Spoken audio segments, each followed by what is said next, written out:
Hello everybody, welcome back to Red Shirt Video. My name's Keith. It's been a long minute since I was able to be out here.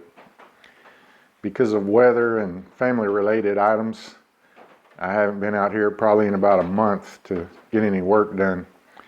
Feels really good to be back, and I'm really enjoying my time and looking forward to making a little progress. In the last video you would have seen me finish putting these walls up and getting these doors temporarily framed in, and I have some stuff I want to redo and finish up, but that's not going to be this trip. In this trip, what I'd like to do is start the wiring process. That may take a couple of videos because it's not a quick and easy thing to do. This is going to be wired like a house. It's going to have everything you would have in a house. It's not going to be just a couple of outlets and plug in a toaster or a light. It's going to have everything: ceiling lights and fans and all the kitchen appliances and GFI, and it's going to have everything. So looking forward to getting it done. I've purchased a lot of supplies. I am not an electrician, but I know enough to get the job started. I can probably get about 80% there.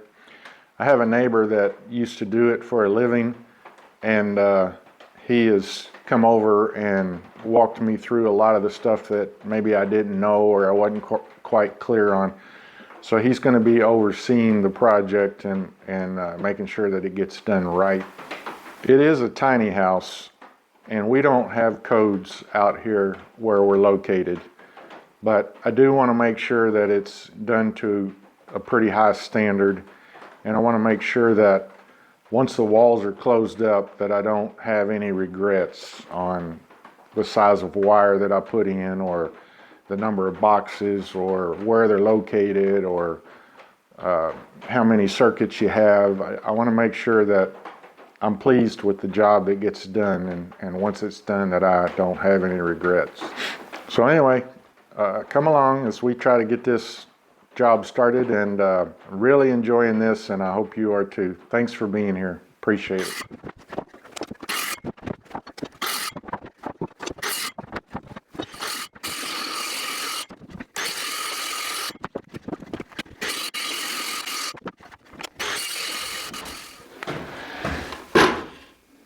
All right.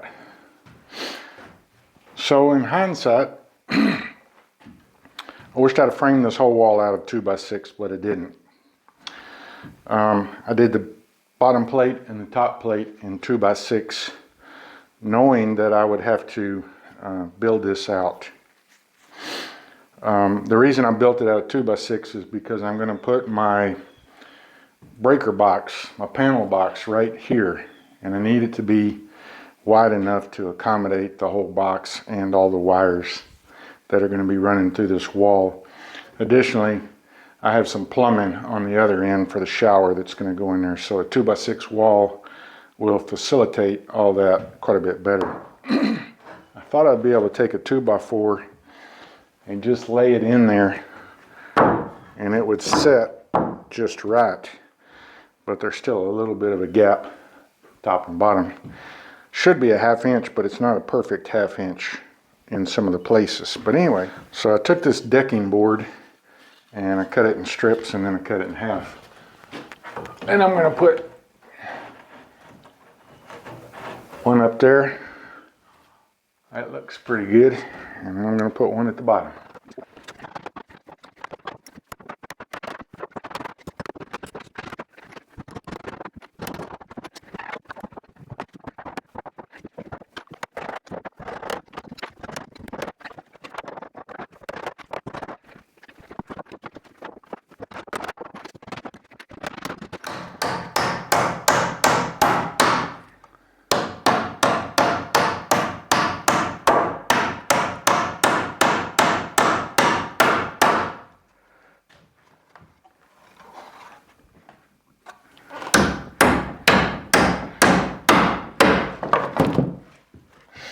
So now I have a bathroom light and a bathroom heater,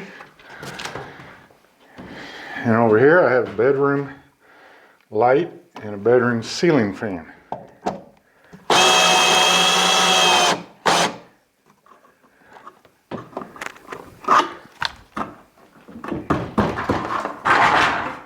So I'm going to cut out part of this top plate up here because this is going to be the, right here is going to be the area where my breaker box, my panel box is, and all my wires are going to go up and out and over. And this will keep me from drilling a lot of holes up there.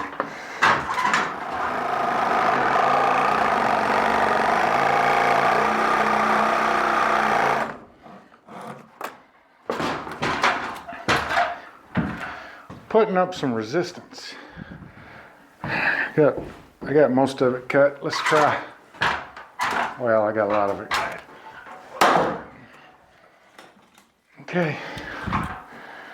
There we go. All right, so this is an outdoor box. It's now an indoor box. I got a good deal on this, and so this is what I'm going to use. And I'm gonna build my own cover.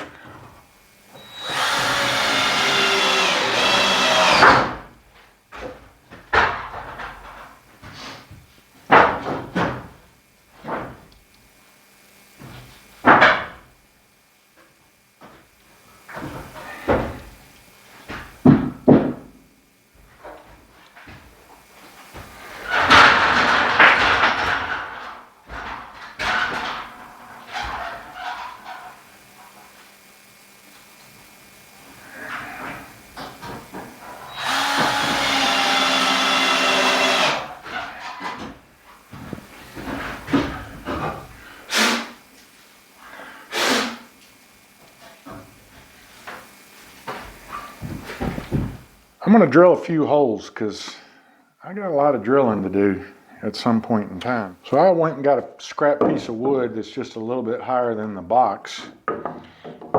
And what I'm going to do is just drill all my holes about that level so that the wire can be relaxed enough to come out and up and over. It's just an easy curve without stressing the wire. And yeah, I'll start drilling some holes.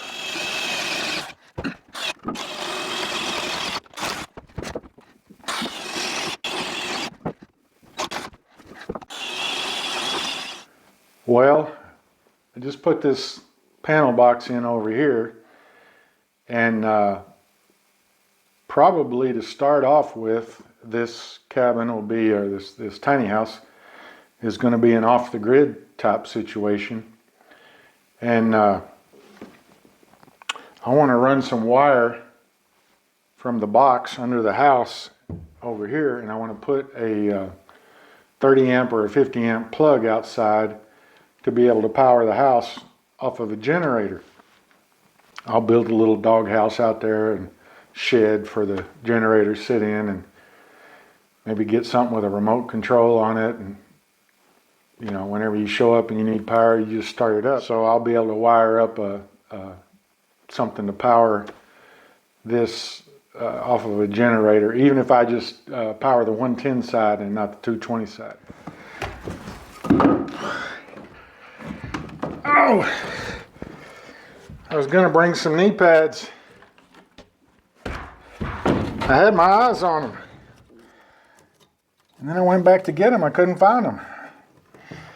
I don't know if I put them somewhere so I'd remember to bring them, and now I can't find them. I don't know what happened to them. But so far my knees are doing okay.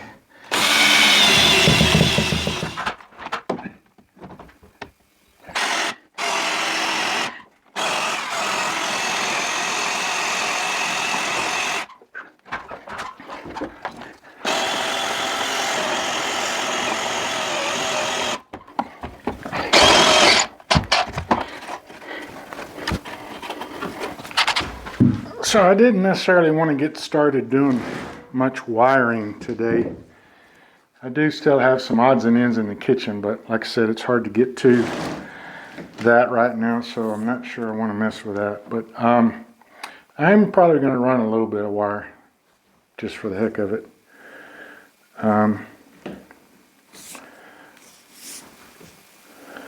I had some wire in my garage, a couple of partial rolls. They're 12-2, and then I bought a whole roll of 12-2. And then I also bought a roll of 14-2, which I maybe didn't need to buy, but I have it. So anyway, most of the ground floor is going to be 12-2 and with a 20 amp circuit, and then the ceiling I can use 14-2 on my LED lights and my ceiling fans.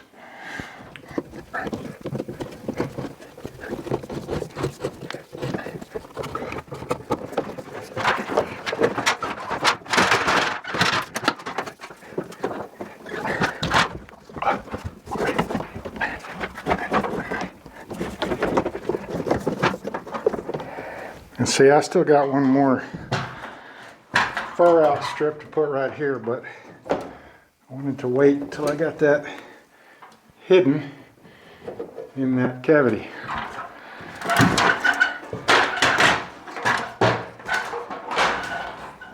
Okay, so this went up and over, and this is gonna go down.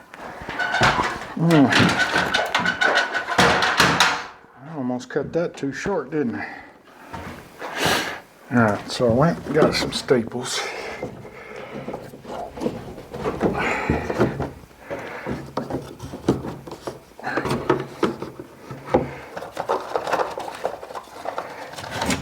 You probably can't see real good, but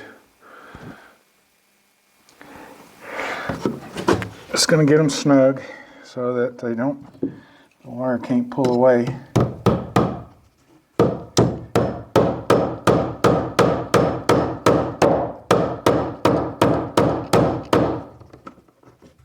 Not yet.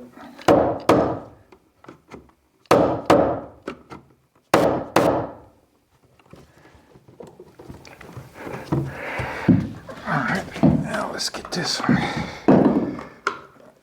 Same thing. I almost cut this wire too short.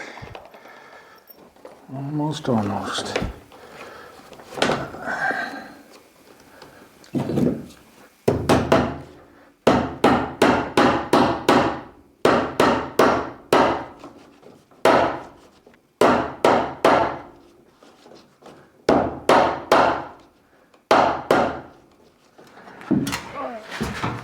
Okay, up.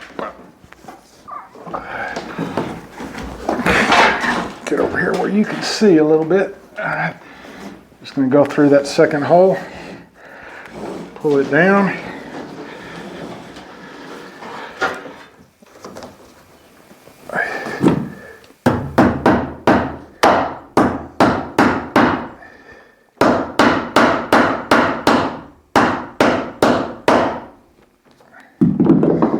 You don't want it really tight, you just want it good and snug. Alright, so this room needs to be all on the same circuit, but I didn't want to try to run it behind that closet and do all that drilling, so I'm running extra wire. This is going to be the right side of the room as I'm standing here. I'm going to leave plenty of wire and put a crank in it.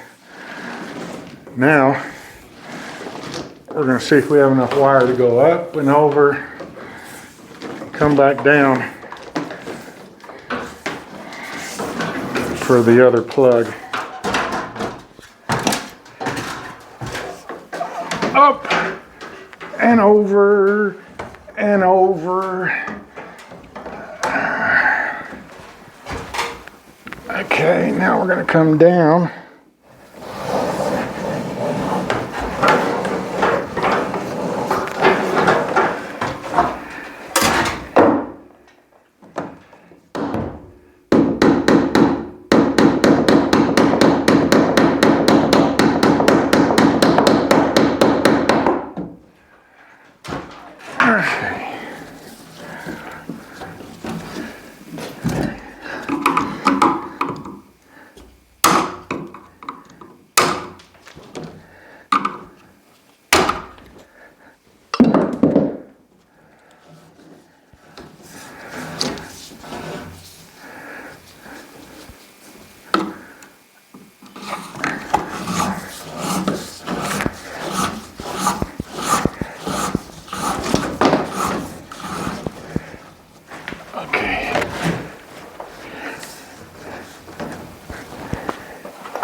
think I do.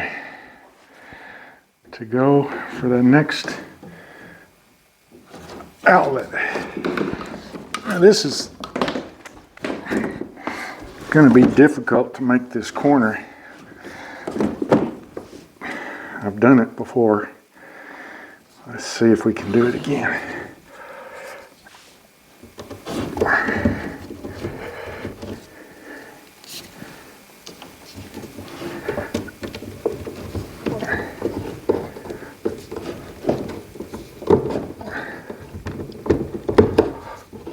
Ah, that wasn't too bad.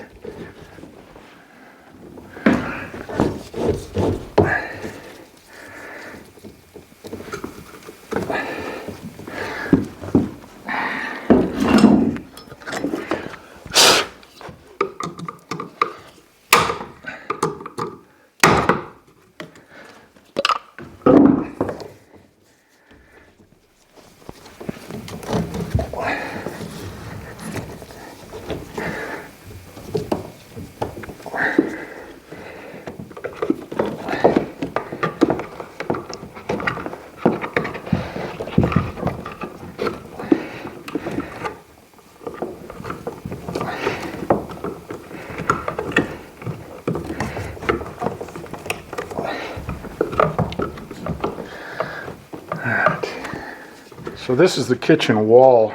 I had to move this wood. And believe me when I tell you that you can see better than I can. So right here is going to be the stove.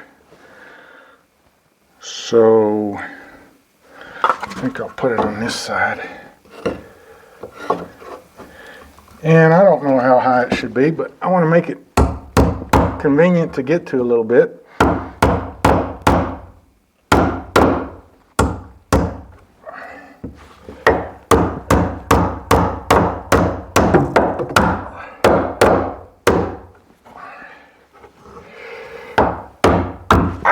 Son of a gun. I don't like the way that box is positioned. Okay, there's going to be a cabinet right here. Okay, I'll just put it right here.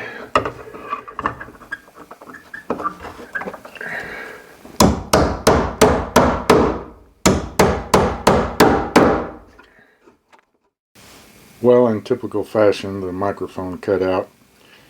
Here you can see I got the box put in for the front porch light and for the ceiling fan and the LED lights in the living room. And then in the kitchen I got the boxes put in for the outlets at the cabinets. I also got a 220 outlet put in for the stove, and then the box for the refrigerator also. And then in the living room, I've got an outlet under each window and one in the front also under that window. And then in the bedroom, I was able to get this wall furred out and then get the 220 panel box installed. This box does have a main breaker cutoff switch. In addition, we're going to be running a line, as previously discussed, going outside so that we can hook up a generator to run off-grid if we need to.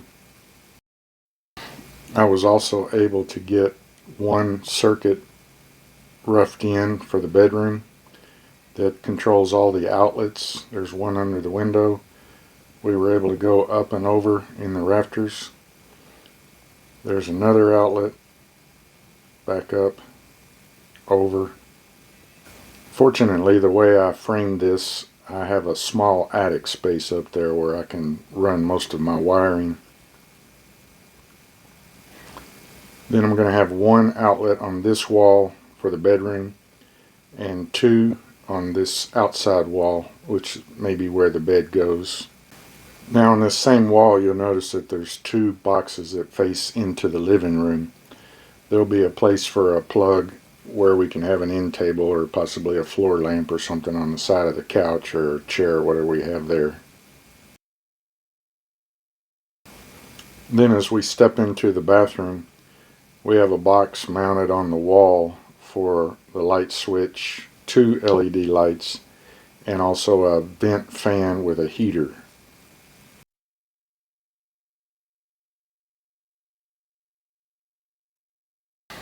So as we turn around here, you can see there are 2 of these boxes mounted in the ceiling for the LED lights that we're going to have in here.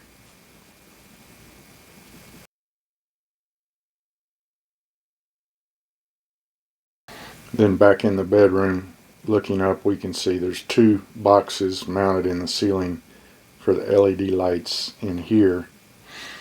And then additionally, we'll have a ceiling fan box, which you can see on the upper section of the screen.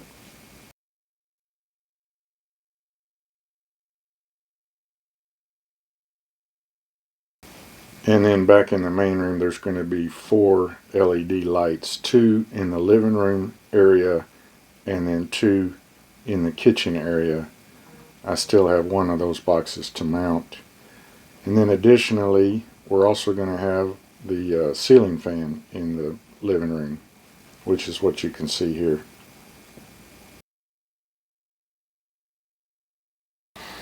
So that's just a little recap of what we got done in this video.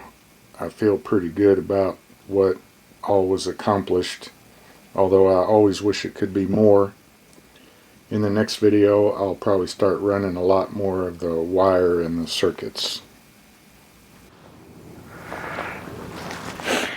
Well, I think that's going to about do it for this trip. Sure had a good time working on that property. I'm really enjoying the journey. Appreciate you being here. Appreciate you watching my videos. Please consider subscribing. And until the next time, take care.